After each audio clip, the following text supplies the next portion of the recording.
prêt à y répondre. Si vous avez besoin de... Bonjour Monsieur le Président. Bonjour. Enchanté. Enchanté. Oui, oui. Asseyez-vous, je vous en prie.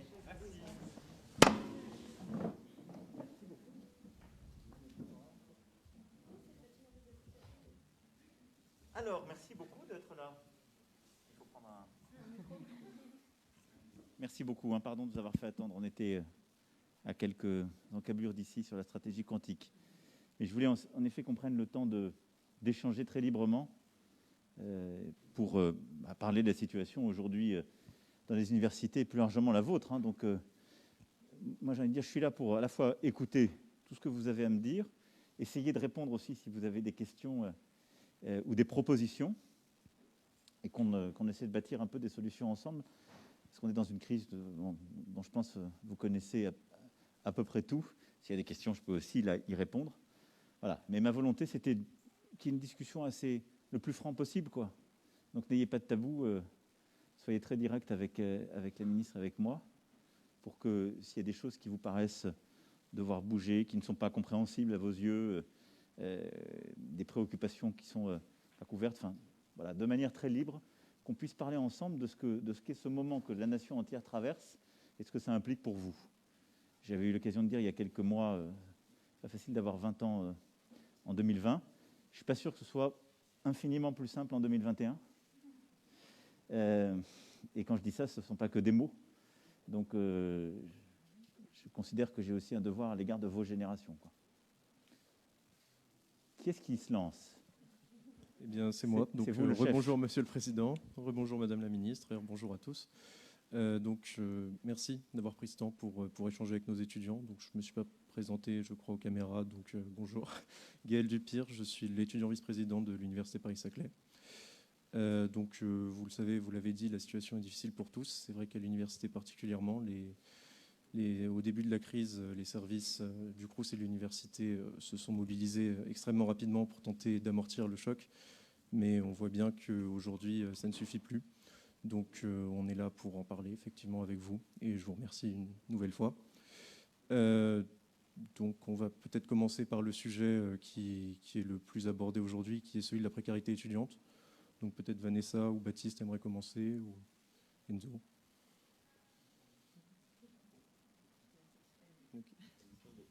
Bonjour, alors je m'appelle Yayaoui Vanessa et je suis étudiante en deuxième année de licence à l'Institut Villebon-Georges-Charpak.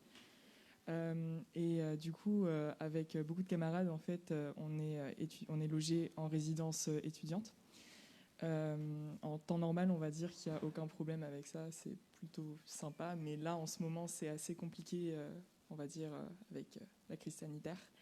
Notamment, le problème étant que on a des loyers à payer et malheureusement, avec le Covid, beaucoup de personnes qui ont des petits boulots étudiants, ça se retrouve complètement arrêté. Et du coup, il n'y a plus de quoi payer les loyers, malheureusement. Bonjour Monsieur le Président. Je m'appelle Enzo, je suis étudiant à l'Université de Nanterre en Master 2 STAPS et je suis étudiant référent à la résidence étudiante de Nanterre. Alors, comme un collègue l'a bien dit, il y a beaucoup de précarité dans les résidences universitaires. Des précarités qui mènent à de l'isolement et à des difficultés psychologiques et financières compliquées, une perte de job étudiant. Le fait que les examens sont en distanciel commence à peser beaucoup à plusieurs résidences. C'est difficile de préparer ses diplômes dans un 9 mètres carrés. Ça pèse beaucoup. Et le fait qu'il y ait des difficultés financières à la fin du mois pour manger, du fait de la perte d'emploi, boursiers, non boursiers, on est plus d'un à avoir des difficultés à manger à la fin du mois. Alors, il y a pas mal de dispositifs qui sont mis en place. Il y a un bel effort de beaucoup d'associations, en tout cas sur Nanterre, pour faire des distributions alimentaires. Par exemple, l'association ATR 92, Aide tes résidents, qui se mobilisent fortement. et qui essaie de faire la différence en faisant beaucoup de distribution. Mais c'est vrai qu'il faudrait peut-être qu'il y ait plus de moyens mobilisés, financiers et aussi psychologiques, je pense, parce qu'en tout cas à Nanterre, je pense peut-être aussi ici, il y a pas mal d'étudiants en dépression, d'autres qui avaient déjà des situations délicates avant la crise sanitaire, qui sont encore plus délicates maintenant, donc peut-être mobiliser plus de moyens psychologiques, mettre des psychologues en présentiel, même si c'est compliqué, mais je pense que avoir une aide psychologique en présentiel est beaucoup plus différent et profitable qu'une aide psychologique en distanciel, je pense. Merci. Enzo, quand tu parlais de difficultés psychologiques, tu m'as parlé de suicide et de tentatives de suicide que tu vois dans ta résidence. Oui, il y en a pas mal qui pensent à passer à l'acte. Il y a eu certaines tentatives déclarées, non déclarées, mais en tout cas, c'est bien réel. Et on en parlait encore lundi à la réunion de l'association ATR. S'il y a un prochain confinement, on a assez peur, on a beaucoup de craintes par rapport à plusieurs étudiants qui sont isolés dans des 9 mètres carrés. Donc moi, je suis Baptiste Chiron, je suis comme Vanessa, étudiant en deuxième année à Villebon-Georges-Charpac. Et je voulais souligner un point qui est que on voit, comme dit Enzo, un élan de solidarité via des associations. Mais on a remarqué aussi que d'un point de vue financier, les étudiants sont, comme on l'a dit, pendant cette crise sanitaire, toujours devant leur écran de 8h à 18h. En plus, avec un couvre-feu, ils ne peuvent plus sortir. Et ils n'ont aucune échappatoire. Et pour certains étudiants qui sont en résidence universitaire, ne peuvent pas se payer différents loisirs à côté.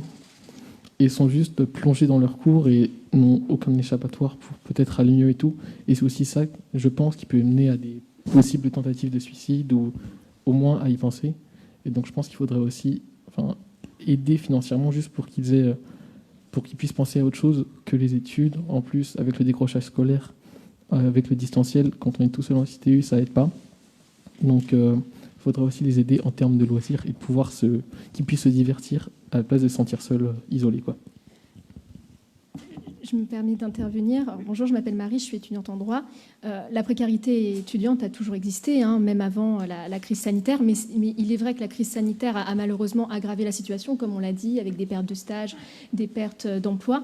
Et toute la difficulté, c'est le long terme, puisque actuellement, en effet, les étudiants ne trouvent pas forcément de quoi subvenir à leurs besoins, bien sûr liés à la crise sanitaire, mais même après la crise sanitaire, quand on va pouvoir essayer de retrouver une vie normale, il va rester forcément des répercussions économiques. Et ces étudiants-là, que ce soit au semestre 2 de cette année universitaire, voire pour l'année suivante, ils vont continuer à avoir des difficultés.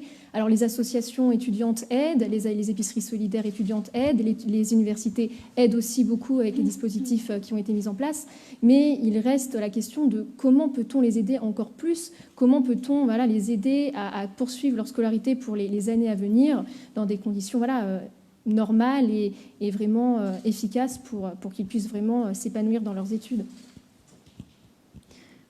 Bonjour, je m'appelle Marie-Jeanne Arelli, je suis étudiante en sciences du sport en L3 à PASS. Et je te rejoins là-dessus, Marie.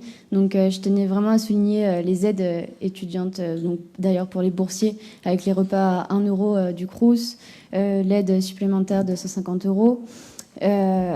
Donc, ça, voilà, on tenait à remercier tous ces dispositifs-là qui ont été mis en place par la fac et le Crous.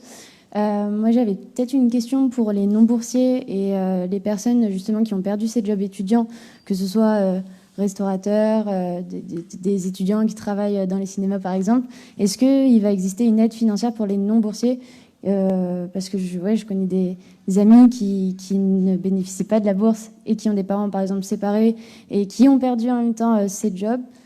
Donc, est-ce que... voilà, c'était ma question.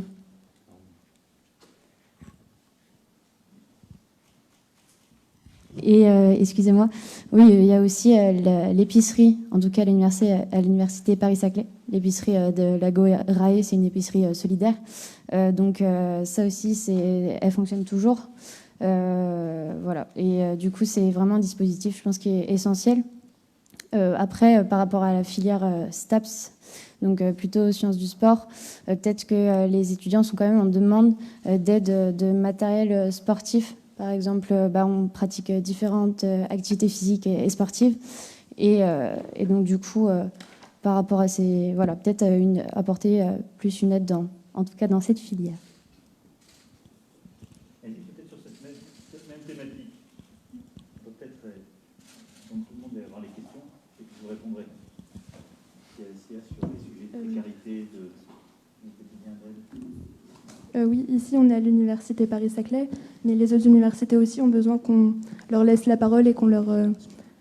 ils ont aussi besoin qu'on les aide. Voilà. Après, je voulais rebondir justement sur un fait intéressant. Pas que pour les étudiants STAPS, mais je pense que ce serait utile à la fois pour les résidents, mais également peut-être pour tous les étudiants, de réfléchir réellement concrètement à des possibilités de favoriser l'activité physique et sportive. Ça pourrait aider les résidents qui sont dans leurs 9 mètres carrés et qui se préoccupent de leur examen à voir autre chose et à se soucier de leur bien-être et à favoriser leur bien-être. Enzo, oui. Effectivement, je pense qu'on pourrait déjà se concentrer sur les questions de précarité. Je suis désolé, le temps est court malheureusement.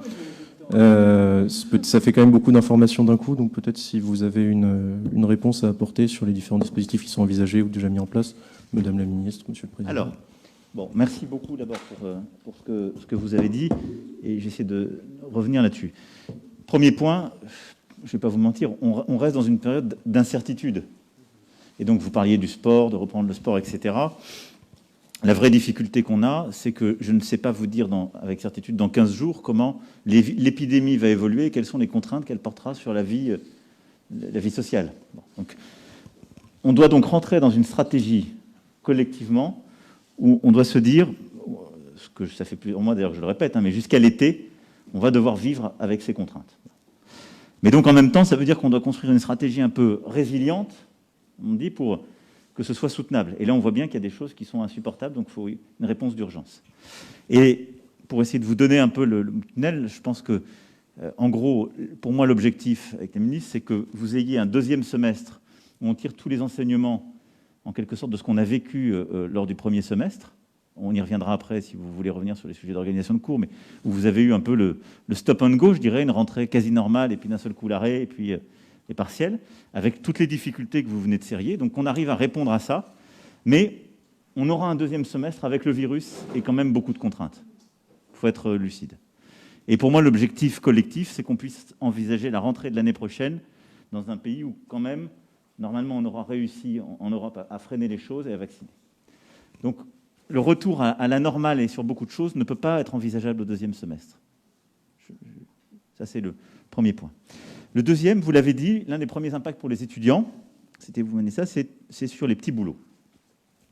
Au fond, on couvre correctement, si je puis dire, celles et ceux qui sont boursiers et qui vivaient juste avec la bourse pour faire les études. Le problème qu'on a, et on l'a vu depuis des mois, et c'est vrai pour les étudiants, c'est vrai aussi malheureusement au-delà, vous l'avez très bien dit, toutes celles et ceux qui vivaient de petits boulots à côté et qui étaient très dépendants de la restauration, de l'événementiel, de la vie culturelle, en effet, souffrent beaucoup, ont perdu ses revenus. Et du coup, tombent dans l'aide alimentaire ou autre, avec une mobilisation formidable des CROUS qui ont beaucoup aidé dans cette période, et des assos. Alors, par rapport à ça, il me semble, à vous écouter, puis en réfléchissant, en travaillant, en regardant ce qu'on a fait, ce qu'on peut améliorer. Le premier point sur lequel j'aurais envie qu'on avance, et qu'on va mettre en place pour le deuxième semestre, il est sur les repas. C'est de permettre à tous les étudiants qui le demandent d'avoir accès aux 2 repas par jour par les Restos U à 1 €. Et donc ça veut dire qu'on l'ouvrirait aux non-boursiers, c'est-à-dire tous les cas que vous évoquiez, des étudiants et étudiantes qui ne sont pas dans la catégorie boursier, n'ont pas droit au repas au Resto U à 1 €. Les étudiants internationaux, qui sont aussi quand même très isolés dans ce problème-là. Et donc on ouvrirait à tous les étudiants non boursiers et internationaux qui en font la demande, l'accès aux 2 repas qu'on peut aller prendre au Resto U à 1 € le repas. Ça, je pense déjà, c'est un premier point, quand je regarde les choses, qui permet sur la partie alimentation de répondre à cet élément de précarité qui est absolument décisif, parce que comme vous, moi, ça m'a... Je veux dire, quand on voit des étudiants qui vont à l'aide alimentaire ou qui vont auprès d'associations, on se dit qu'on a un problème avec notre dispositif. Ça veut dire qu'on ne couvre pas correctement celles et ceux qu'on devrait couvrir. Donc là, pendant le temps de la crise, on va élargir ce qu'on fait aujourd'hui que pour les boursiers, et on va s'assurer avec l'ensemble des CROUS qu'on se met partout en situation de pouvoir aller chercher les 2 repas, parce que je veux ni d'étudiants sous prétexte qu'ils sont non boursiers, qui doivent aller à l'aide alimentaire, ni d'étudiants qui ensuite vivent. Pendant le confinement, on n'a droit qu'à un repas par jour. Donc les 2 repas, y compris, c'est les contraintes qu'on emporte et qu'on bouge. Ça, c'est une première réponse. Je pense qu'elle est pratico-pratique. On sait le faire, et donc c'est la ministre qui va le mettre en œuvre d'ici là, à la fin du mois, pour que ce soit une réalité au 2e semestre, avec les CROUS, les présidents et présidentes d'université, et qui, je pense, permettra de répondre à ça, et avec évidemment les financements exceptionnels pour accompagner ce volet-là. Ensuite, sur l'isolement. On va y revenir dans quelques instants, justement sur l'isolement. Ah, très bien. Alors attendez, je veux être sûr. Non, mais vous faites bien, vous m'avez bien. Parce que c'est vrai que parfois je suis trop long, donc vous m'avez coupé le sifflet, vous avez raison. Non, mais si vous. Non, mais je blague.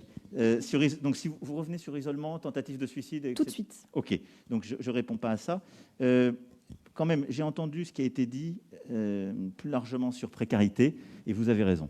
Donc, ce qu'on a fait quand même depuis le début de la crise, et ça, on l'a fait dans le plan Un jeune, une solution depuis cet été, c'est qu'on a aussi doublé les services civiques et très élargi la garantie universelle, qui sont des leviers pour justement accéder aux ressources pour les jeunes. Et donc, après, moi, ce que je veux qu'on puisse faire, c'est qu'on étende ces dispositifs autant que de besoin pour répondre aux problèmes de précarité plus large, qui n'est pas que l'aide alimentaire, qui est aussi de pouvoir donner à des étudiants la possibilité de faire des activités qui sont rémunératrices, parfois à côté de leurs études. Et j'insiste sur un point, je veux parce que tout le monde l'ait en tête, on a mis en place un système de tutorat. Et je le dis parce que certains sont en L3 ou en M2 pour vous, si j'ai bien noté. Typiquement, les tutorats, on va mettre 20 000 tuteurs pour accompagner dans cette période. Ça, c'est, si je puis dire, un peu gagnant-gagnant, parce que c'est l'idée de dire à certains étudiants, votre job, vos stages, etc., la rémunération, on vous la fournit pendant cette période, et vous nous aidez à mieux organiser la vie étudiante. Et donc ça, c'est aussi un dispositif, parce qu'on est en période d'embauche sur le sujet, dont je voulais faire la promotion.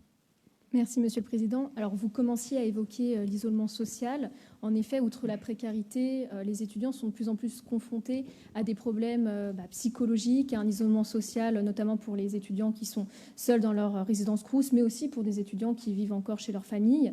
Et donc, c'est un sujet qu'on souhaiterait aborder avec vous, peut-être Marine ou Margot. Moi, c'était pour revenir sur votre... Bonjour monsieur, bonjour madame. Margot, étudiante en 4e année de médecine. Je voulais revenir sur l'initiative des tutorats.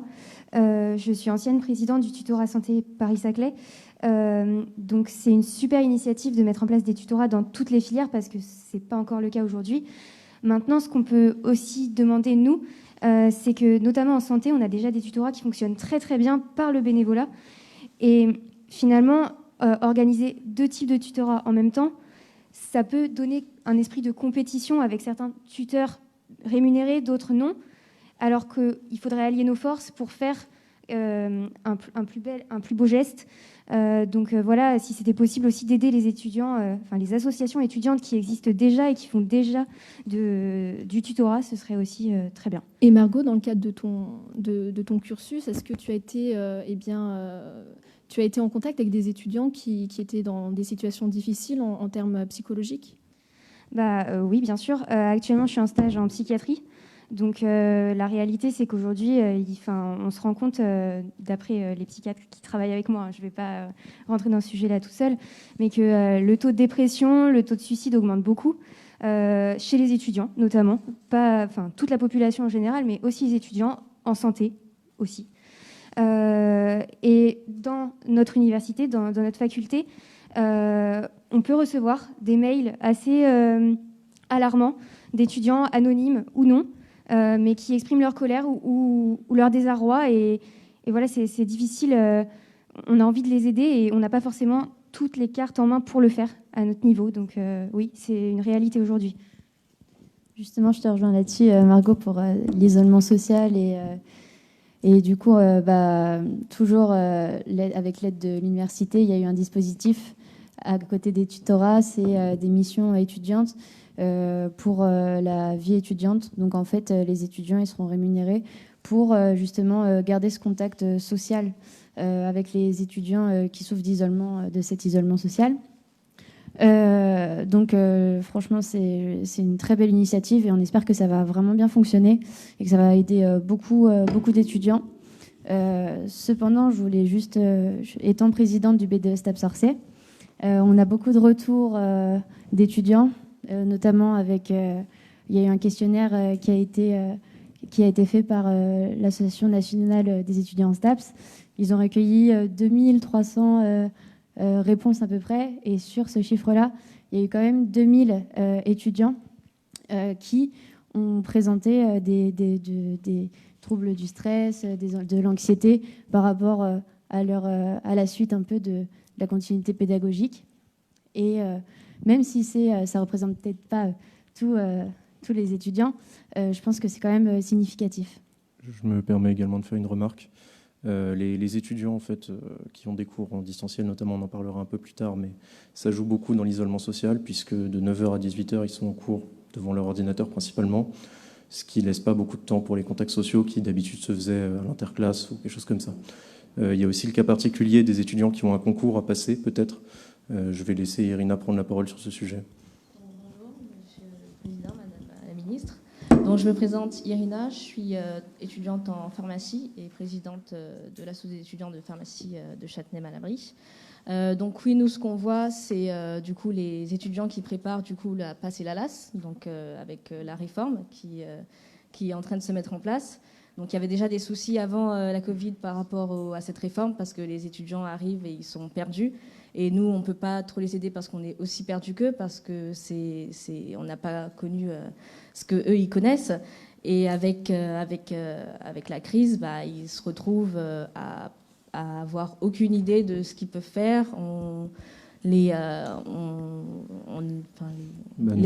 universités sont différentes pour tout. En fait, il n'y a pas de cadre précis pour en tout cas ce que les examens que les PASS et LAS doivent passer. On voit aussi qu'ils passent des examens, mais qu'on se retrouve avec des étudiants Covid+, qui ne peuvent pas passer l'examen, donc ils perdent une année entière. Ils perdent une année entière de leur vie étudiante parce qu'ils ne peuvent pas passer l'examen PASS-LAS pour arriver après dans les études de santé. En fait, comme il n'y a pas de deuxième session pour le concours, c'est une date unique, et donc les étudiants Covidés soit ne le passent pas et perdent une année, soit viennent malgré le Covid, ce qui peut créer un cluster. Oui, alors, bien sûr, je peux vous répondre. C'est un sujet sur lequel, vous le savez, on a beaucoup travaillé, y compris avec les associations étudiantes. Alors, il y a plusieurs choses. D'abord, évidemment, c'est la première année que ça fonctionne comme ça.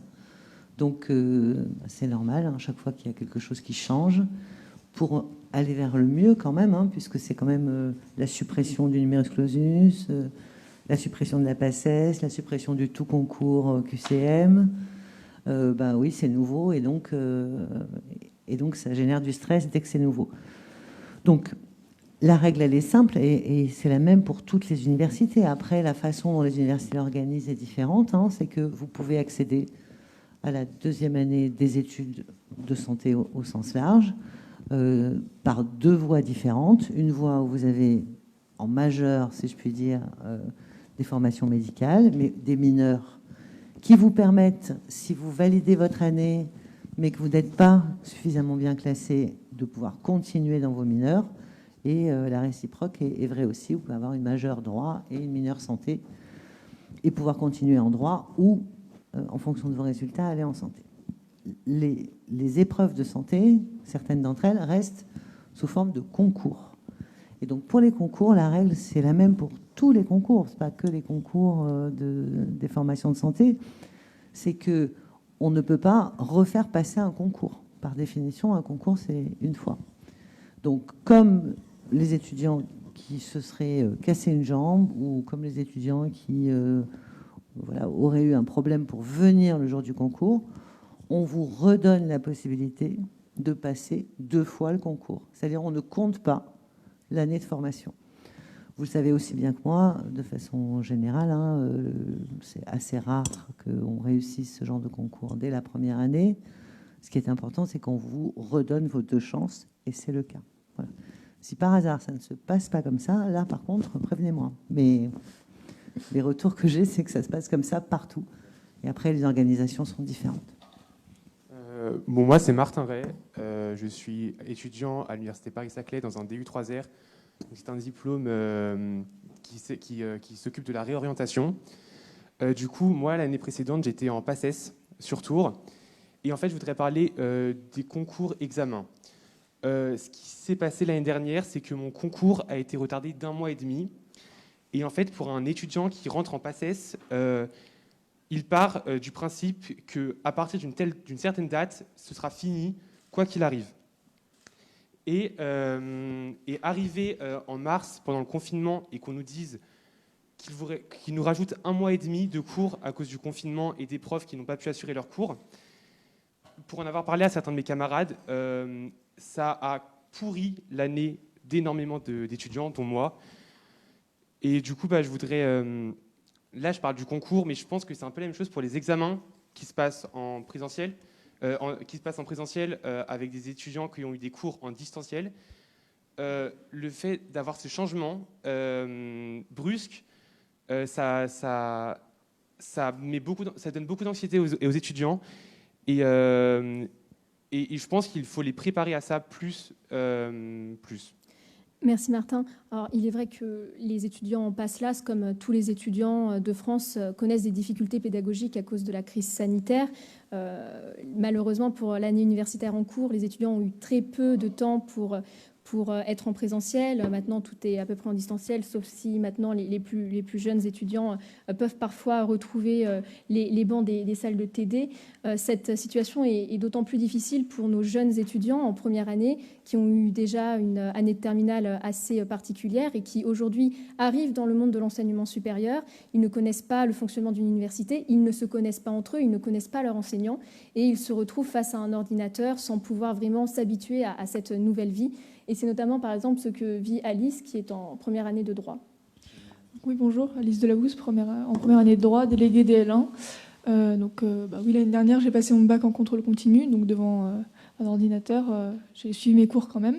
J'ai commencé les études universitaires en L1 droit à Orsay, j'ai passé 1 mois en présentiel. Et après, on nous a remis en distanciel. Donc j'ai parlé avec mes étudiants et en fait, on n'a pas eu si je peux appeler ce petit truc qui nous a fait qu'on a le rythme d'un étudiant de droit, qu'on va à l'amphithéâtre, on voit les profs, on a un contact avec les étudiants, on va au Crous. On n'a pas eu cette chose qui nous a fait, ça y est, on est en études supérieures, c'est plus le bac, c'est plus la terminale. On arrive à avoir un rythme de travail, les TD, les cours magistraux, suivre 3 heures en amphi. C'est extrêmement compliqué de suivre donc 3 heures le matin, 3 heures l'après-midi, plus après ces TD, face à un ordinateur pour un étudiant qui, moi, personnellement, j'ai 18 ans. Je trouve que c'est assez dur pour un étudiant de 18 ans d'être 6 heures face à un écran. Après, par contre, je tenais à vous remercier par rapport au tutorat, parce que pour nous aussi, on nous l'a mis en place, et ça nous a aidés. On a eu l'impression qu'on venait vers nous, que le personnel de la faculté avait de la considération envers nous, et nous disait, on vous abandonne pas, on est là, et on vous aide, donc merci à vous pour les tutorats. Par contre, hier soir, on a appris par notre doyen, M. Boris Barnabé, que pour nous, malheureusement, les TD ne pouvaient pas reprendre en présentiel. Alors, je vous pose la question... est-ce que vous avez des solutions pour nous, par exemple, étudiants qui, au moins, avions espérance de retourner en présentiel pour les TD? Est-ce qu'il y a d'autres solutions qui sont proposées ou pas? Merci. Bonjour, moi c'est Mila, je suis en première année de licence biologie, chimie, sciences de la Terre. Et du coup, je voulais rajouter quelque chose qu'une amie m'a dit, qui était on n'a pas pu fermer les portes du lycée, parce que c'était en distanciel, ce qu'on a pu comprendre. Mais aujourd'hui, on a l'impression de ne pas avoir ouvert les portes de l'université, parce qu'on est rentré là 1 mois, on n'a pas vraiment fait connaissance, on n'a pas rencontré nos professeurs. Et vraiment, ça commence à nous peser, parce qu'on a l'impression que quand tout va redevenir normal, ce qu'on espère bientôt, on a l'impression qu'on va retourner au lycée et pas à l'université ou en école supérieure. Et ça, je pense que c'est quand même un problème pour nous parce qu'on n'est pas rentré dans nos études pour nous. Non, bon, par rapport à ce que vous dites, d'abord, je veux vous rassurer qu'il n'y aura pas de concurrence entre les tutorats. On va organiser les choses et vous avez raison, mais après, il faut qu'on arrive aussi à le valoriser pour les étudiants qui ont besoin de rémunération et que ce soit un des éléments d'une palette, si je puis dire, pour pour aider, accompagner et le faire avec du sens et donner. Moi, je pense que plus on arrive à donner justement des revenus aux étudiants par des activités qui sont liées ou proches de leurs études, plus on luttera de manière efficace et cohérente contre la précarité étudiante, même dans la durée. Parce que ce que vous disiez est très juste. Et moi, je considère que malgré ce qu'on a fait avec le plan Un jeune, une solution, on n'a pas, y compris après crise, réglé le problème de la précarité étudiante. Donc je tiens à le dire. On est en train d'inventer des solutions qui, pour moi, doivent perdurer après crise. Parce que ce n'est pas normal que une étudiante ou un étudiant doit faire des boulots qui ne sont parfois pas compatibles avec le rythme de ses études pour simplement pouvoir vivre. Donc ça, c'est quelque chose qu'on doit construire dans la durée. Deuxième chose, sur l'isolement. Vous l'avez dit, la grande difficulté, c'est ce qui est vrai, et encore plus avec le distanciel, tout le temps qu'il y a autour qui est clé dans la vie étudiante. C'est-à-dire, d'abord, les rites, au fond, c'est ce que vous avez dit, les concours qu'on passe, la fin du lycée, le début de l'université, ce que vous avez très bien dit sur le temps, les interstices qu'il y a entre les cours, qui font la vie et qui font c'est souvent là, à ce moment-là qu'on construit ses choix, qu'on fait les rencontres amicales, amoureuses, et puis qu'on bâtit vraiment son projet de vie. Vous en êtes privé depuis plusieurs mois. Donc, sur les concours, moi j'ai entendu votre mot, ce qu'on va faire, c'est évidemment s'adapter pour répondre. Il y a la logique de concours que Madame la Ministre évoquait, et c'est vrai que vous avez été percuté, tout le monde a été percuté au printemps dernier, donc il y a des choses qui ont été faites, tout le monde a fait au mieux possible, mais vous avez vécu une année totalement atypique, vous. La question, comme ça va durer quelques mois, comment on fait pour essayer de répondre à ce que vous exprimez qui est juste? Moi, en venant vous voir, en écoutant ce que les uns les autres disaient, en recevant parfois des courriers aussi ou autres, et ce qui est vrai, c'est qu'à votre place, il y a une forme d'injustice. Ceux qui sont en classe prépa, ils ne sont pas réduits au distanciel à plein. Quelqu'un qui bosse, qui a votre âge, il fait plutôt du télétravail, mais il a le droit de revenir au moins une journée par semaine au boulot. Et donc, ce que j'ai demandé à Madame la Ministre de travailler pour votre deuxième semestre avec les présidents, c'est qu'on puisse ajuster les choses en tenant compte de la situation sanitaire, mais en tenant compte de tout ce que vous venez de dire. C'est-à-dire qu'au fond, on dit un étudiant qui soit en licence ou en master, ou une étudiante, il doit avoir à peu près les mêmes droits, il a les mêmes besoins que quelqu'un qui travaille. Et s'il en a besoin, il doit pouvoir revenir une journée par semaine à l'université pour faire du présentiel, que ce soit en TD ou en cours. Et donc, ce qu'on va construire, c'est une solution pour le deuxième semestre qui consistera à dire un étudiant ou une étudiante a le droit d'avoir 20% de son temps en présentiel. Et on doit essayer de tenir, c'est-à-dire 1 jour sur 5. Et on doit essayer de tenir aussi pour que les jauges, comme on dit, ce terme est affreux, mais que ce soit jamais plus de 20%, ce qui permet d'avoir des distances, ce qui permet aussi de ne pas avoir trop de monde sur un site. Donc c'est assez compliqué à gérer, hein. Je ne dis pas que c'est facile, mais j'ai confiance dans vos responsables et les présidents d'université, leurs équipes, celles qui gèrent les filières. Mais aujourd'hui, il y avait des ouvertures qui avaient été faites depuis début janvier. Traiter les plus fragiles, ceux qui en ont besoin par groupe de 10, le demi-TD, mais qui n'était pas fait partout. Je sens aussi qu'il y avait parfois une forme de démobilisation. On se disait, est-ce que ça vaut bien la peine? Ce que je veux maintenant, c'est que la règle soit très simple. Elle va être préparée avec les universités. On ne peut pas faire une reprise en deuxième semestre normal. On ne serait pas raisonnable. Je ne sais pas vous dire ce qu'on devra faire pour le pays complet, mais on va avoir un temps dur. Vous voyez, les cas continuent d'augmenter. Le virus est quand même très présent et il y a ses variants. Mais en prenant tout ça en compte, on ne peut pas, vous, compte tenu de ce que votre génération a déjà vécu, ne pas prendre en compte le fait que vous avez le droit aussi d'avoir un peu besoin quand même de présentiel, d'échanger avec des profs, de croiser d'autres élèves. Mais on doit le faire en tenant compte de cette situation sanitaire. Et donc voilà, c'est essayer de dire l'équivalent d'1 jour par semaine pour ceux qui en ont besoin et qui le demandent. Il y en a qui vivent très bien avec le distanciel, qui sont organisés, il ne faut pas les obliger. Mais c'est à vos profs de gérer, à vous aussi de demander. On va faire confiance au terrain. Évidemment, il y aura des protocoles sanitaires très stricts. Ce n'est pas une rouverture normale. Mais que pendant ce deuxième semestre, et donc pour votre cas sur les TD ou les cours, oui, il y aura un aménagement qui permettra de faire ça. Vous parlez des solutions, et moi je me questionne par rapport à la communication entre le gouvernement et les différentes universités. Est-ce que vous mettez en place un réel dialogue pour que les universités soient au courant à temps des décisions? Parce qu'elles aussi, elles sont sursollicitées à tout point de vue. Et c'est donc il est essentiel qu'ils puissent faire mettre en œuvre les solutions de manière la plus efficace et la plus pratique? Alors, vous avez raison. D'abord, c'est le boulot de la ministre, dans lequel va vous dire comment elle fait avec les universités, mais que ce soit avec les CROUS, pour ce qui est de la vie étudiante, enfin, typiquement ce qu'on disait tout à l'heure sur le Resto U, que ce soit pour l'organisation là, qui avait déjà été décidée, des TD comme pour suivre les élèves les plus fragiles, ces petits groupes de 10, qui étaient déjà mis en place depuis le début du mois de janvier. C'est un travail que la ministre fait avec l'ensemble des présidents d'université, pas simplement pour les informer, mais au fond, on définit les grandes règles, et après, chacun l'adapte à la réalité du terrain. Vous ne pouvez pas dire « je fais revenir 20% des élèves » si vous êtes déjà dans des amphis qui sont surchargés, où il y avait trop de monde, et avoir exactement la même approche quand vous êtes dans une filière où il y avait très peu d'élèves et de la place pour faire du distanciel. Il y a une logique de bon sens de terrain.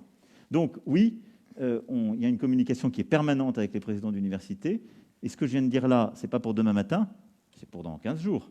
Ça va aller assez vite pour certains, enfin 15 jours à 3 semaines, mais c'est qu'on le prépare avec toutes les universités pour le deuxième semestre, mais qui est vraiment de dire, voilà, on fait comme les salariés avec le télétravail, ceux qui le demandent ont droit à l'équivalent d'un jour sur 5, et on doit tenir la jauge à 20%. Madame la ministre va vous dire comment elle échange si avec les présidents ajouter, d'université. Tout à l'heure, avant que vous arriviez, il y avait un représentant qui travaillait au cabinet de Madame la ministre et une vice-présidente de l'université. Et elle semblait découvrir justement ce qui devait être mis en place ce qui devait être mis en place par des décisions ministérielles. Comme si je peux me permettre de clarifier, effectivement, il y a eu un sur l'engagement des tuteurs. Effectivement, la réalité du terrain ne se prête pas toujours aux objectifs que le gouvernement s'était fixés. Mais je ne sais pas si c'est vraiment le lieu. Non, mais dites-moi pratiquement. En gros, la rémunération des tuteurs semblait trop faible, celle qui a été fixée par la circulaire récente. La rémunération des tuteurs semblait trop faible à l'université par rapport à ses étudiants, qui comptaient en fait vraiment remplacer les emplois qui étaient perdus. Et donc la rémunération plus faible et le taux d'heures, je crois que c'était 10 à 15 heures, quelque chose comme ça, dans la circulaire. Vous pouvez peut-être me confirmer. Ça nous semblait un peu différent de ce qu'on avait prévu, qui était environ 10 heures par semaine avec une rémunération plus forte. Alors, sur ces deux sujets, la rémunération et surtout l'information des universités pour que ça circule bien. Alors, en ce qui concerne l'information des universités, bon, d'abord, une fois par mois, il y a la conférence des présidents, hein, donc tous les présidents sont réunis, c'est une façon de leur parler. Ils sont réunis en visio. Du coup, en fait, je leur parle autant de fois que nécessaire. Je vois les conférences des présidents une fois par semaine. On a appelé tous les présidents par téléphone cette semaine. Et on le fait à chaque fois que c'est nécessaire pour leur passer les informations. Alors, je vois bien à quoi vous faites référence quand vous dites les universités sont prévenues trop tard. Je crois qu'en réalité, ce à quoi vous faites référence, c'est les publications des décrets et des circulaires. Mais heureusement, ces décrets et ces circulaires, ils sont travaillés bien en amont avec les présidents d'université. Là, on est sur le moment où le décret sort. Il faut que ce soit au moins la veille du jour où les choses sont mises en place.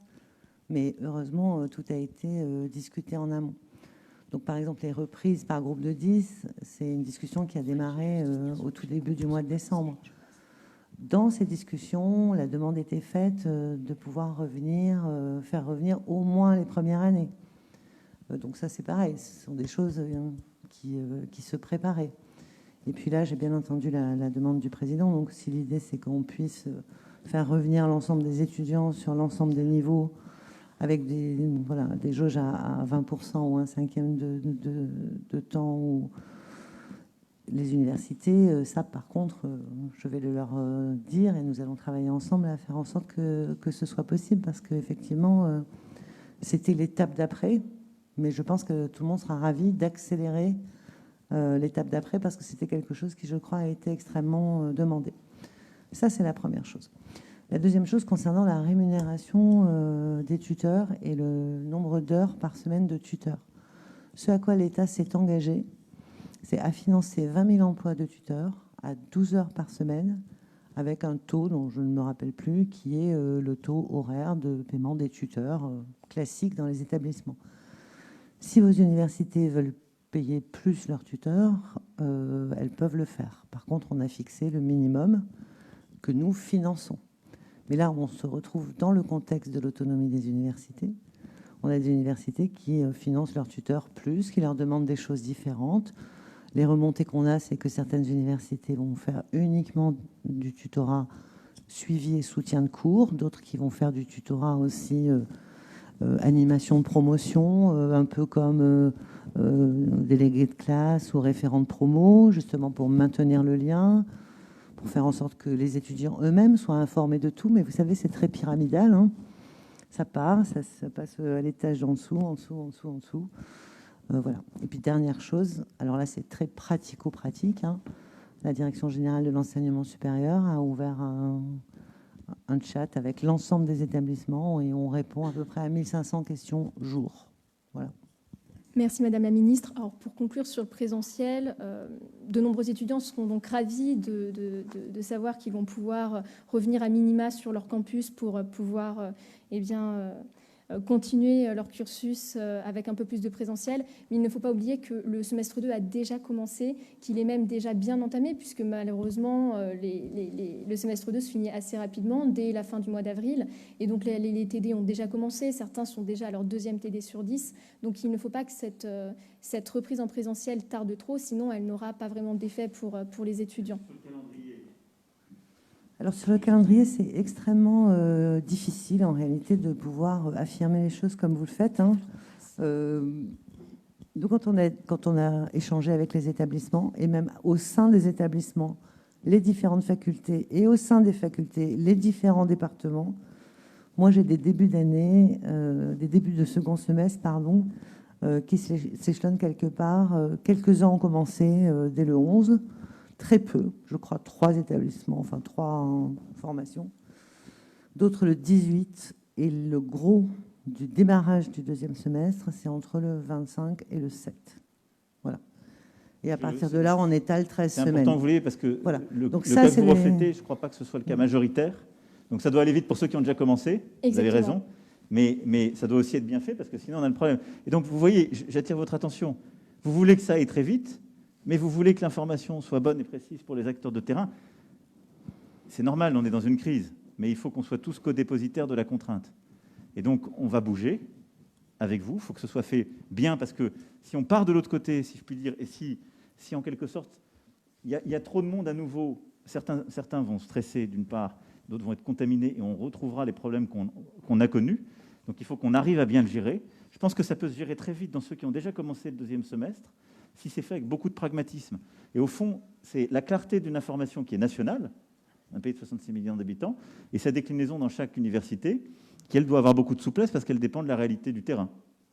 Donc là, ce que je vous ai dit, je crois que tout le monde le comprend, c'est de dire ceux qui y aspirent doivent avoir l'équivalent d'un jour par semaine de présentiel s'ils le demandent, ou si les profs pensent que c'est bon pour eux. Et après, c'est à organiser au plus près du terrain. Voilà. Mais on le fera le plus vite possible pour que des cas comme vous qui ont déjà commencé fassent, et pour que ceux qui commencent dans quelques semaines aient toute la visibilité. Merci, Monsieur le Président. Alors, le temps passe vite, donc on va enchaîner sur un autre sujet. Il y a autour, donc ici, plusieurs étudiants de santé qui se sont mobilisés pendant la crise sanitaire pour aider les soignants et pour venir en aide à ceux qui en avaient besoin. Or, ces étudiants-là sont aujourd'hui inquiets du fait que cette mobilisation ait pu se faire au détriment un petit peu de leurs études théoriques. Et je vais laisser la parole à Alexandre. Bonjour, donc moi c'est Alexandre en 3e année de médecine. Moi je voulais vous parler des étudiants en médecine de Paris-Saclay pendant la crise, pendant la première vague, qui ont été exemplaires. Avec Margot, entre autres, on s'est beaucoup occupé de l'affectation des différents étudiants aux différents services pour faire aide-soignants, infirmiers, brancardiers, régulateur téléphonique au SAMU. Vous n'imaginez pas le niveau d'enthousiasme des étudiants qui étaient vraiment extrêmement motivés parce qu'ils sentaient qu'on avait besoin d'eux, que l'hôpital avait besoin d'eux. Donc beaucoup se sont frottés de très près au service Covid pendant plusieurs mois et ils n'ont pas vraiment eu en fait, il n'y a eu aucun soutien, il n'y a eu aucun suivi psychologique derrière. Il n'y a rien eu, on va dire, de vraiment systématique qui a été fait. Rajouter à ça la réforme du second cycle qui traîne depuis maintenant 2 ans. C'est extrêmement en fait anxiogène pour les étudiants de se dire, on leur dit vous avez le concours de votre vie dans 3 ans, mais on ne sait pas encore exactement comment ça va se passer. Et ça, c'est vraiment extrêmement anxiogène pour les étudiants chez nous. En gros, de ne pas savoir à quelle sauce on va être mangé pour le concours de l'internat, enfin, l'ancien concours de l'internat, voilà. Il y a une psy à la fac qui est débordée. Elle a 2 fois plus de consultations maintenant par rapport à l'année dernière. Grande nouveauté, c'est qu'avant, elle avait quasiment que des étudiants en 6e année qui étaient vraiment stressés à cause du concours de fin d'année. Là, pour la première fois, selon elle, elle a, je crois, 1/4 de ses consultations qui concernent les étudiants de 2e et 3e année, qui sont normalement les années les plus cool, on va dire. Donc voilà. Alors, je sais pas, en fait, j'ai pas l'impression que le système qui consiste à dire bon, on vous met une psy à disposition, contactez-la si vous avez besoin. En fait, c'est pas suffisant. C'est un domaine qui est très compétitif, concours pour entrer, concours pour sortir. Les étudiants prennent pas le temps, en fait, ne feront pas la démarche. C'est souvent vu comme un peu comme un aveu de faiblesse d'aller consulter la psy. Et idéalement, ce qu'il faudrait, c'est quelqu'un qui soit disponible pour les étudiants qui veulent consulter, mais aussi quelqu'un qui aille les chercher, parce que très peu feront la démarche d'eux-mêmes d'aller consulter le psy. Et bon, il y a eu 2 suicides depuis 2 semaines, je crois, quelque chose comme ça. Donc, je ne prends pas un gros risque en vous disant qu'il y en aura d'autres pour des étudiants qui, peut-être que ça aurait pu être évité, ou ça peut être évité si quelqu'un va les voir directement et quitte à, on va dire, faire un entretien avec tous les étudiants pour les dépister. Mais enfin, j'ai l'impression que le système passif ne marche plus, enfin, ou non, en tout cas ne marche pas. Si je peux juste terminer. Tout à l'heure, on a parlé de précarité étudiante. Il faut savoir qu'un étudiant hospitalier qui est entre la 4e et la 6e année, il passe la moitié de son temps à l'hôpital en stage, l'autre moitié pour travailler ses cours. Ils n'ont pas le temps de travailler, d'avoir un job étudiant à côté. Et la rémunération actuelle des étudiants hospitaliers, même si elle a été un petit peu revue à la hausse récemment, là on est sur quoi? On est sur du 190 € net pour un mi-temps à l'hôpital. Je ne pense pas qu'il y ait une ville en France où on peut vivre avec ce montant-là. Donc voilà, les étudiants ont répondu présent quand l'hôpital a eu besoin d'eux. Je pense que ce serait un très beau geste d'être là pour eux, psychologiquement, financièrement. Je crois que ce qui est demandé, c'est la moyenne en fait des rémunérations des étudiants du supérieur, c'est 390 € net par mois. Ce serait un beau geste de reconnaissance pour leur engagement qui, à la base, était complètement bénévole à l'hôpital, que d'accéder à cette demande. Voilà, merci. Non, merci à vous. Peut-être plusieurs points, parce qu'il y a ce qui relève des études de médecine. Les choses quand même se clarifient étape par étape. Et j'ai conscience que vous êtes dans les générations qui vont en effet vivre la réforme qui a été poussée par le ministère de la Santé et de l'Enseignement supérieur, mais enfin qui, là aussi, comme le disait la ministre tout à l'heure, est pour le mieux, parce qu'elle va permettre de sortir des logiques dans lesquelles on était et qui nous posent tous les problèmes qu'on connaît à notre système de santé.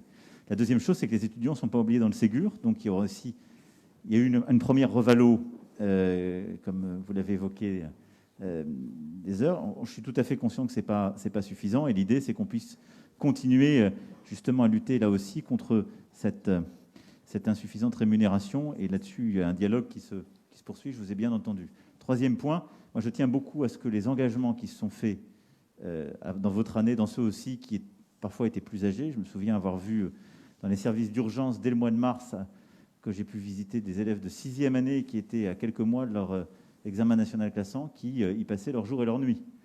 Et donc que ce soit bien valorisé pour tout le monde dans les maquettes, soit qui est en stage et autres. Et même si c'est un engagement, le fait qu'ensuite on le reconnaisse, vous ne l'avez pas fait de manière conditionnée, je pense que c'est très important. Donc ça, oui, totalement, et pour moi ça continue, c'est la logique qu'on a lancée avec le Ségur. Sur la partie plus accompagnement psychologique, je pense que si on se dit les choses tous ensemble, d'abord ça n'est pas que dans votre filière qu'il y a ce stress. Vous l'avez dit, ça correspond à l'activité haute, mais ça a été dit par tous vos collègues, il y en a partout. Je ne pense pas qu'on arrivera dans une société où on envoie des gens qui partout vont demander à quelqu'un s'il a un problème psy, parce que c'est une vision irénique. D'abord, le premier truc, c'est qu'on doit prendre plus soin les uns des autres. Et quand je dis ça, je pèse mes mots, c'est-à-dire que des environnements qui étaient très compétitifs et qui parfois manquaient de bienveillance sont poussés là un peu à l'extrême dans ces périodes-là. Il faut prendre soin des uns des autres. Quand on a, je veux dire, quelqu'un qu'on connaît, un proche, etc., qui est en détresse psychologique, on le voit aussi. Et donc on a chacun un peu un rôle d'alerte. C'est ça parce que on ne va pas construire un pays où il y aura des professionnels de santé qui iront voir tous les étudiants, c'est impossible. Donc il faut qu'il y ait ce rôle d'alerte. 2, il faut libérer la parole, il faut qu'il y ait une prise de conscience. Et se dire, c'est pas un tabou. Et très longtemps, ça l'a été. Et donc quand on est mal, qu'on se sent mal, et vous êtes une génération qui traverse dans un moment particulier de la vie ce qui est cette crise. Et on est tous passés par ce moment de la vie. Il y a chacun, si je puis dire, le vit à sa manière, mais c'est un moment où on a les angoisses du pays qu'on partage tous, et en plus de ça, les angoisses sur sa propre vie, son parcours, des examens ou des concours qui arrivent, etc. Le stress du travail, ce qui est déjà votre cas quand vous faites des stages ou que vous participez et que vous voyez la mort de près. Et donc ça, on doit pouvoir en effet mieux l'accompagner. C'est pour ça qu'on a, d'ailleurs dès le début de la crise, moi je salue ce qu'ont fait plusieurs agences régionales de santé, des professionnels là-dessus très en avance de phase. Le ministre ensuite a essayé d'accompagner. Elle a même complètement généralisé ce sujet là aussi il y a quelques semaines avec le Premier ministre. Mais l'idée, c'est comment on permet à tous les jeunes qui en ont besoin d'accéder beaucoup plus facilement et que ce soit pris en charge avec un élément aussi de solidarité à un professionnel psychologue ou psychiatre quand on en a besoin. Et donc ça, c'est ce qu'on va parachever. Ça doit s'organiser, d'abord parce que c'est pas innocent. Et donc il faut que là, tout ce qui est fait partout sur le territoire, il y a beaucoup d'actions qui ont été conduites. Dans les semaines qui viennent, l'objectif qu'on s'est donné pour faire ce fameux chèque psy, c'est de pouvoir travailler avec les centres hospitalo-universitaires et les centres hospitaliers et les psychiatres qui sont dans ces centres, avec justement l'ensemble des universités, et de mettre en place un dispositif où tout étudiant, par lui-même, ou sollicité par un proche, et donc je pense qu'il faut qu'on ait cette vigilance collective, puisse avoir accès à un parcours de soins et éventuellement une consultation, en tout cas qu'il soit accompagné pour que la parole soit recueillie, qu'il soit prise en charge. Je le dis parce que c'est aussi, et vous êtes beaucoup mieux placé que moi pour le savoir, des sujets sensibles où il faut, c'est pas simplement avoir accès à un professionnel de santé, mais au bon professionnel de santé, à quelqu'un qui va vraiment vous aider. Si je peux me permettre, personnellement, je n'irai pas voir quelqu'un du service de l'hôpital dans lequel je suis pour consulter pour une dépression. Voilà. C'est pour ça que je parle d'un parcours, c'est qu'on doit vous donner la possibilité, si c'est votre besoin, que cette parole soit recueillie en dehors. Moi, je partage totalement, et je pense que vous dites qu'on passe à autre chose. D'accord, mais pour parler quand même avec beaucoup de mes camarades, des fois j'en recueille en pleurs, en parlant. Je sais qu'ils n'iront pas de même voir le psy. Et je reste persuadé que si quelqu'un les contacte, ça pourrait peut-être les aider et débloquer des situations qui peuvent être dramatiques. Par rapport à ce que vous dites, moi j'essaie de cogiter avec vous, personne à la science infuse. Je ne vais pas faire envoyer des mails à tous les étudiants pour savoir s'ils ont besoin d'une consultation, ce serait fou. Donc, à vous écouter, peut-être que ce qu'il faut faire, c'est qu'il y ait un système d'alerte dans ces cas-là, dans les services où il y a le plus de souffrance, et que vous qui avez identifié 2-3 camarades qui sont dans cette situation, vous puissiez alerter quelqu'un qui ira les solliciter. Il y a peut-être des choses comme ça à concevoir. Sur la faisabilité de la chose, on a Alexandre, déjà des... Ouais. Je vais devoir te couper. Il nous reste un point très important à voir. Donc, finir ma phrase si tu veux. Moi, mon sujet par rapport à ça, pour que ce soit bien clair, c'est qu'il faut aussi qu'il y ait collectivement une capacité à innover et à accompagner. Vous voyez ce que je veux dire ? La solution, elle n'est pas unique. Nous, on continue à bouger. La capacité d'innovation, elle se fait aussi dans un autre temps qui n'est pas celui de la réunion. Donc, si vous voulez, on va aborder les thèmes vous voulez continuer Non, mais je répondais par courtoisie à votre collègue. Attends, parce que c'est justement juste ma phrase. Un sujet qui est important, mais qui est peut-être à aborder dans un autre cadre. Regarde, je veux juste finir sa phrase, je pense, et je vais lui répondre. Merci. Oui, juste sur la faisabilité de la chose, on a déjà des visites prévues pour tous les étudiants avec un médecin généraliste, mais plus une visite de santé globale. Donc voilà, moi ça me paraît pas infaisable. Après, voilà, j'ai pas les chiffres, j'ai pas forcément dans l'idéal, c'est ce que vous dites, et c'est ce qu'on est en train de regarder. En fait, la grande difficulté, Et je vous promets, après, on passe à autre chose, mais comme c'est un sujet important, et qui ne concerne pas que les étudiants de médecine, au demeurant. Parce que ce que monsieur dit concerne tous les étudiants. Il faut qu'il puisse y avoir ça, donc on travaille aussi avec les professionnels de santé, c'est pour ça que j'ai utilisé la formule parcours de soins, mais que ça puisse être fait avec les psychiatres qui sont à l'hôpital, avec les généralistes, en tout cas que la parole puisse être recueillie. Vous êtes dans un cas un peu particulier en plus, où vous n'allez pas aller voir un collègue, ou quelqu'un qui est en souffrance ne va pas aller voir un collègue pour être entendu. Mais vous avez raison, on doit avoir des capteurs, et c'est pour ça que nos tuteurs, tout ce qui est fait dans la médiation aussi par les associations, il faut qu'on sensibilise tout le monde pour que ça puisse être recueilli et qu'on aille voir le bon professionnel. Je partage totalement. Mais et on arrête avec ça, promis. Les étudiants en santé sont un peu bavards. On souhaiterait quand même aborder un dernier point. On parlait tout à l'heure du long terme, mais en effet, on voudrait parler de l'avenir pour les étudiants. En effet, de nombreux étudiants finissent leur scolarité ou ont déjà terminé leur cursus l'année dernière et ils se retrouvent sur un marché de l'emploi qui est actuellement perturbé par la crise sanitaire et ses répercussions économiques. Et donc, ils sont anxieux, ils sont inquiets sur la manière dont ils vont pouvoir commencer leur vie active, et notamment Camille qui vient de finir son cursus universitaire. Bonjour Monsieur le Président, bonjour Madame la Ministre. Je suis Camille Maljian, j'ai été récemment diplômée de l'école Polytech de l'Université Paris-Saclay, donc en ingénierie. J'ai bénéficié pendant 2 ans du statut étudiant-entrepreneur. Donc un grand merci déjà pour cette aide, parce que ça nous aide à aller vers nos projets, vers ce qu'on a envie de construire pour la société de demain. Donc grâce à cette aide de l'université sur l'entrepreneuriat étudiant, j'ai pu créer ma société, créer une société pour aider, je vais reprendre la phrase, aider les personnes qui en ont besoin. J'ai créé une société pour aider aujourd'hui les personnes en situation de handicap visuel, pour les aider à se déplacer, pour être assez autonomes dans les transports. Aujourd'hui, c'est une opportunité pour moi. C'est encore un faible pourcentage des étudiants et aujourd'hui, la majorité de ma promotion sont encore en recherche d'emploi. On a fini maintenant nos stages de fin d'études qui ont eu également un impact avec la crise sanitaire, des retards de stage, des interruptions de stage. Et certains sont encore à la recherche en fait, de leur premier emploi et la chose en fait, qui va les stimuler. Il y a beaucoup de concurrence sur le marché des jeunes diplômés pour trouver son premier emploi, mais également sur les métiers de demain. J'ai de nombreuses personnes qui me disent moi j'aimerais travailler dans le développement durable pour l'écologie, pour le bien-être de tous. Et c'est des métiers qu'on n'est pas encore formés, qu'il n'y a pas encore d'évolution sur cet aspect-là. Je pense que ça va venir dans les années à venir.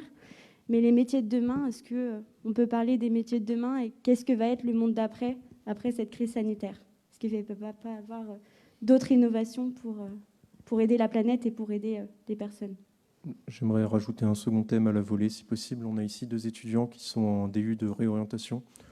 Donc peut-être aimerait-il prendre la parole, parce que je pense que la réorientation... si on n'a pas de vision sur le marché de l'emploi, risque d'être compliqué. Mais... À l'heure d'aujourd'hui, de nombreux étudiants dans leur première année universitaire ou post-bac se retrouvent dans l'incapacité de poursuivre la formation qu'ils veulent faire. Du coup, un diplôme universitaire a été créé, donc celui avec Jana et moi dans lequel nous sommes, il s'appelle DU3R. Donc les 3 R signifient réagir, rebondir et réussir. Et en fait, je suis vraiment heureux d'être entré dans ce diplôme à l'heure d'aujourd'hui parce qu'on a déjà la chance d'être en petit groupe. Donc, on a eu la chance, depuis novembre, de faire tous nos cours en présentiel. Je trouve que c'est une énorme chance compte tenu des conditions actuelles. Et je voudrais appuyer sur le fait que la réorientation pour un jeune étudiant, le fait questionner sur beaucoup de sujets. Et il est très important d'être accompagné par des conseillers d'orientation, comme nous le sommes, pour pouvoir peaufiner ses choix pour l'avenir. Du coup, je voudrais appuyer sur le fait qu'à l'heure d'aujourd'hui, il existe très peu de diplômes comme le nôtre, diplômes universitaires comme le nôtre en France. Et je trouve qu'il est important d'en créer de nouveaux, bien plus en France, parce que rien que de notre formation, on est 30 étudiants, mais certains font plus de 2 heures de transport pour venir ici. Et il existe énormément d'étudiants qui sont aujourd'hui, surtout avec la crise actuelle et le fait de ne plus aller en cours en présentiel, qui sont démotivés par leur formation et qui souhaitent se réorienter par la suite. Et du coup, il est vraiment important, je trouve, d'appuyer sur l'importance de ces formations. Je suis désolé à nouveau. On vient de me signaler que notre heure ensemble était achevée, mais ce sera avec plaisir. Donc merci Martin d'avoir présenté le DU3R. On parlait tout à l'heure de l'anxiété liée à la crise du coronavirus. Et comme tu l'as rappelé, il y a les métiers qui sont peut-être les métiers de la transition, les métiers divers. Et en effet, on manque de formation vis-à-vis de ces métiers. C'est-à-dire que maintenant, on avait déjà une anxiété peut-être liée au changement climatique. C'est rajouté à ça l'anxiété liée au coronavirus. Peut-être que les médias l'ont oublié, mais le changement climatique est toujours un sujet d'actualité au final. Et en tant qu'étudiant, on a besoin de formations qui nous forment à créer un monde peut-être plus résilient, peut-être à échelle plus locale. Et donc, ma demande, c'est d'avoir des formations adaptées et dans tous les domaines, parce que finalement, tous les domaines sont adaptables dans le cadre d'une transition dite écologique. Moi, j'avais plutôt 2 points à aborder. Le premier, c'était, je pense qu'on se pose tous la question de notre diplôme, qu'est-ce qu'il va valoir, parce que notamment dans le monde du sport, avec la filière STAPS, nous, le cœur de notre formation, c'est la pratique, faire pratiquer. Et du coup, ça, c'était le premier problème que je voulais souligner.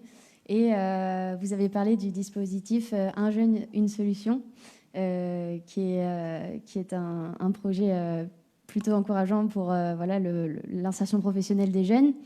Je voulais juste montrer un peu l'écart qu'il y avait. Par exemple, nous sommes 150 000 diplômés de STAPS et le gouvernement propose, il me semble, 3 000 emplois dans le monde du sport. Donc c'est vrai que ça fait un petit décalage.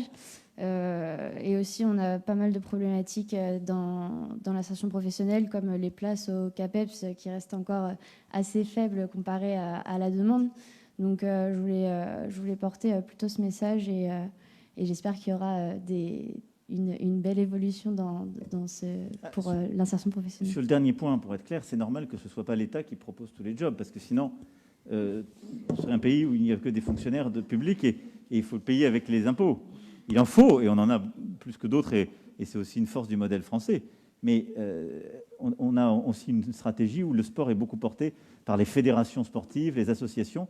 Donc c'est normal qu'il y ait cette déconnexion. Je ne voudrais Évidemment. pas que ça donne l'idée que l'État se désengage, au contraire.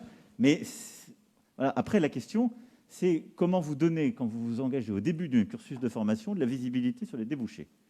Ça, pour le coup, la réforme qui a eu lieu au niveau du bac, de l'orientation et justement des inscriptions dans le premier cycle universitaire, que vous avez vécu, par rapport à vos prédécesseurs ou aux générations antérieures, est une vraie transformation parce que vous avez cette visibilité, il y a beaucoup plus d'accompagnement.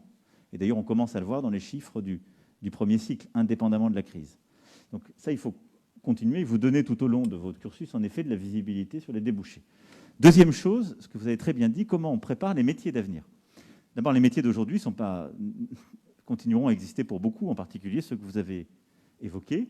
Mais c'est vrai que des métiers dans le soin, des métiers pour accompagner les personnes qui sont en situation de handicap, les personnes les plus âgées, les métiers dans la transition écologique, dans le numérique et les services liés au numérique, etc., sont des métiers qui vont profondément se développer.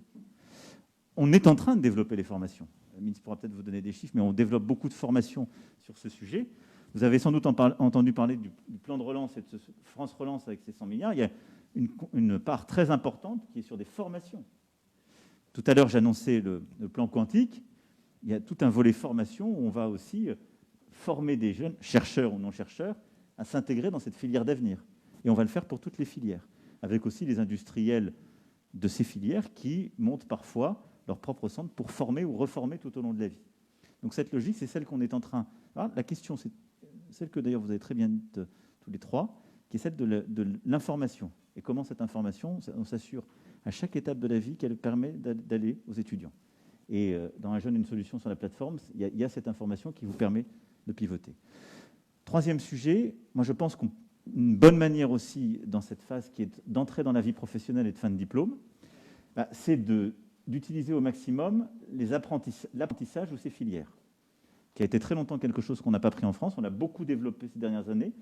Malgré la crise, ça tient. Pourquoi ? Parce qu'on aide les employeurs, mais c'est une bonne manière de découvrir des métiers particulier des métiers qui ont de l'avenir, et d'être entre les études et le professionnel. Et dans la plupart de vos cycles, des apprentissages se développent. Moi, je vous recommande beaucoup d'aller dans ce côté-là, parce que c'est le meilleur moyen d'avoir une expérience concrète des métiers, et puis que l'étudiant aussi, qui va accéder au monde du travail, se fasse connaître de son futur employeur, ce qui casse parfois les barrières. Puis le dernier point que vous avez évoqué, qui est très important, c'est comment on se réoriente. On doit pouvoir le faire à toutes les étapes de la vie. Et donc, la stratégie, et la ministre peut-être en dire un mot là aussi, et on a rouvert en cette rentrée beaucoup de cycles pour pouvoir le faire, dans beaucoup d'endroits du territoire, parce qu'on a beaucoup d'étudiants qui se sont retrouvés en septembre dernier, qui avaient fini un premier cycle, qui ne savaient plus trop où aller, qui n'étaient pas convaincus de vouloir rejoindre le monde du travail, qui voulaient se réorienter. Et donc là, on a ouvert aussi des filières courtes, que ce soit des DU ou autres, pour permettre ces réorientations. On va continuer en tout cas à donner plus d'informations, y compris pour les jobs non étatiques sur un jeune une solution, pour répondre à votre question. Merci, Monsieur le Président. Peut-être sur... Oui, merci, Monsieur le Président. Donc, plusieurs choses. D'abord, toutes les universités ont travaillé et ont proposé des solutions pour justement ces réorientations. Parfois sous forme du DU que vous avez la chance de suivre, parfois sous d'autres formes. Ça n'était pas possible avant, c'est possible depuis 2018. Et de façon générale, la réorientation, elle est facilitée depuis 2018 parce que quand vous avez fait une année, si vous avez validé quelque chose dans cette année-là, vous l'emportez avec vous. Et donc, vous pouvez finalement le réintégrer dans un autre cursus. Il faut évidemment continuer à travailler ça et que ce soit la confiance en soi, la capacité à prendre la parole, la capacité à définir ce qu'on veut, en connaissant les limites aussi de certains emplois qu'on peut idéaliser. Tout ça, c'est évidemment très important. Et moi, je le soutiens et l'ensemble du ministère le soutient, bien sûr. Et puis, par rapport à votre question, vous savez qu'il y a eu un groupe de travail, enfin, j'espère que vous le savez, sinon je vous le dis, qui a été animé par Jean Jouzel, avec plein d'associations étudiantes, plein d'étudiants, évidemment les représentants aussi des universités, des établissements. Et ils sont en train de préparer un socle commun que tous les étudiants qui entrent dans le supérieur devront connaître concernant le développement durable, concernant l'écologie, parce que c'est effectivement, dans tous les métiers, on aura besoin d'intégrer ça dans le futur. Et donc, voilà, Jean Jouzel est en train de finaliser ça. Et donc, j'espère qu'on pourra le mettre en place le plus vite possible. C'était initialement prévu à la rentrée prochaine. Bon, vu les conditions que nous vivons tous en ce moment, je ne suis pas sûre que toutes les universités arriveront à l'implémenter dès la prochaine rentrée. Mais en tout cas, c'est acté, c'est en train d'être défini. Et ça concernera effectivement tous les cursus. Je vais juste me permettre de rappeler que l'heure est terminée, donc je pense que ça ferait plaisir à tout le monde de continuer le débat, mais je ne sais pas si votre agenda le permettra. Donc je vous laisse reprendre la parole si vous le souhaitez. Est-ce qu'il y a une dernière question que vous auriez voulu évoquer qu'on n'a pas... Allez, deux dernières très vite. Alors, ce n'est pas forcément une question, mais plutôt une remarque que je voulais faire. Et je pense que je parle au nom de l'ensemble des étudiants de France. Vous avez laissé ouvert les bibliothèques universitaires pendant le deuxième confinement. Et je pense que je parle en leur nom pour leur dire que c'était une des très bonnes mesures qui ont été prises pour lutter contre l'isolement social des étudiants, avec parfois le seul moyen d'avoir un peu de relation quand on a des cours en distanciel. Et ça permet aussi d'avoir une certaine motivation encore à travailler pour ces études. Donc merci, et en espérant que ça puisse rester ouvert le plus longtemps possible. Voilà. Moi, je voulais juste dire un mot sur, du coup, là, on parle du mal-être étudiant. Il était là avant la crise. Et donc, ce que j'espère, c'est que tout ce qu'on met en place maintenant va continuer après, va continuer à s'améliorer pour qu'on ne retourne pas avant la crise, où il y avait quand même toujours ce mal-être étudiant qui a été exacerbé, c'est sûr, avec la crise, mais qui a existé avant et qui continuera d'exister si on ne fait rien. Non, merci. Allez-y, vous voulez dire un mot. C'était pour vous remercier, Monsieur le Président, de votre venue. Merci, Madame la Ministre, et on vous souhaite une bonne journée. Non, merci à vous. Non, moi, j'ai 3 mots de conclusion très rapides. Le premier, merci de signaler, on a tous essayé de résister pendant cette crise. En maintenant, en effet, les bibliothèques universitaires ouvertes, même avec des limites, c'était 50% de jauge, en essayant d'apporter des réponses. Là, j'espère que c'est clair, mais la phase dans laquelle on rentre, pour être totalement honnête et transparent avec vous, elle est encore bourrée d'incertitudes, comme je le disais au début. Mais ce que je veux, c'est qu'on puisse en tout cas améliorer les choses pour le semestre, qui pour certains a déjà commencé, pour d'autres va commencer dans quelques semaines. Donc que ce deuxième semestre puisse se tenir dans des meilleures conditions que le premier n'a fini. Ça ne pourra pas être les conditions du début du premier semestre, mais voilà, que celles et ceux qui ont besoin puissent le faire dans les bonnes conditions, avec beaucoup de pragmatisme et en même temps beaucoup de précaution, parce que le virus est encore très présent. Mais pour moi, on a besoin de ça collectivement, et vous en avez besoin. La normalité, le retour à la normalité, ça ne se fera pas avant le premier semestre de l'année universitaire suivante. Je suis honnête avec vous. On va adapter ensuite les dispositifs par rapport à ceux qui ont des concours, des examens, compte tenu de ce qu'on sait, confère ce qu'on s'est dit. Et puis on va améliorer les choses sur la partie restaurant universitaire, comme je l'ai dit, suivi psychologique et psychiatrique et accompagnement justement des situations de détresse. Il y a des choses qu'on n'arrivera pas à faire parfaitement et vous avez dit, dans ce semestre, j'en ai conscience. Les activités extra-universitaires, qu'elles soient culturelles, sportives, on n'arrivera pas à un retour à la normale dans ce deuxième semestre parce qu'on aura encore beaucoup de contraintes. Les prochaines semaines, je vais être honnête avec vous, vont être assez dures. Ça, c'est sur la crise. Votre génération sera passée par là. Et c'est vrai. Ça ne dévalue en rien les diplômes. Ça, je veux vous rassurer. Parce que collectivement, c'est beaucoup plus dur pour vous. C'est beaucoup plus dur pour vous. Moi, je veux vous dire qu'on en a conscience, qu'on va tout faire pour continuer d'aménager les choses. Et que moi, je considère que ma responsabilité de là où je suis, c'est de ne pas l'oublier. C'est-à-dire qu'on vous demande en ce moment, on demande à vos générations beaucoup d'efforts pour protéger la nation face à ce virus, mais qui touche plutôt les générations plus âgées que vous. Et donc, on doit aussi être une nation qui doit se souvenir de ça et de l'effort qu'elle a demandé à sa jeunesse. Il ne faut pas opposer les générations. Et d'ailleurs, je salue l'esprit dans lequel vous faites votre part d'engagement et de sérieux. Mais on doit vous permettre de vivre un peu plus normalement dans cette phase-là. C'est ce qu'on va essayer de faire ensemble. Et on doit se souvenir de ce que notre jeunesse a apporté au pays dans ce moment. Et donc, en investissant sur notre avenir et donc le vôtre, les métiers d'avenir, la réponse, c'en est fait au changement climatique et aux grands risques qui sont devant nous, parce qu'on aura d'autres crises. 2, en ayant une préférence, si je puis dire, en tout cas en tenant en compte le choix jeunesse à chaque fois dans les grands choix de la nation, et en essayant de vous laisser un fardeau un peu moins grand, parce que sans sortie de crise, on ne peut pas vous laisser la dette Covid et la dette climatique. Donc il faut qu'on apporte très vite les réponses pour que votre génération puisse repartir avec toutes ses chances. Mais moi, je veux vraiment avoir un mot du fond du cœur. Ce que vous vivez, il n'y a que vous qui le mesurez. Et je sais bien toutes les angoisses qu'il y a à votre âge. Mais essayons d'en faire une force collective. Je sais qu'il y a des collègues pour qui c'est affreusement dur, qui sont dans des déprimes, qui vont jusqu'au suicide. Donc là, il faut mutuellement qu'on s'aide pour les protéger, avec tout ce qu'on s'est dit, et on a tous un rôle à jouer. Ce n'est pas que des dispositifs ou des cases à cocher. Mais je veux aussi qu'on essaie tous, dans ce moment-là, de se tenir les coudes et de construire une forme de résilience. C'est-à-dire, on va s'en sortir de cette crise. Chacun un peu différent, mais ce qu'on en aura appris doit nous rendre plus forts. Et je pense que, et ça doit en effet pas nous faire oublier les crises qui existaient avant, mais ça doit nous rendre plus forts pour affronter tout ça. Au fond, on s'était collectivement un peu habitué au fait qu'on était un pays, on était rentré dans un continent même qui ne vivait plus les crises. C'est plus vrai. Il y en aura d'autres. Et donc, votre génération est la première qui a vécu ça à plein. Vous êtes la génération 2000, quoi, au autour. Et c'est quand même une génération qui a déjà vécu beaucoup de choses, qui a vécu le terrorisme, la prise de conscience du changement climatique. Vous vivez maintenant cette pandémie, donc vous êtes, voilà, celle qui est en train de connaître tout ce que le siècle et le millénaire qui s'ouvrent apportent de plus terrible. Mais derrière aussi, moi, je suis convaincu qu'il y a du bon. C'est-à-dire une capacité à imaginer l'avenir en ayant résisté à tout ça ensemble. Et donc, vous êtes une chance pour la nation. Et donc, il faut tous qu'on tienne. On essaie de se serrer les coudes. On va faire le maximum pour vous accompagner en continuant à protéger.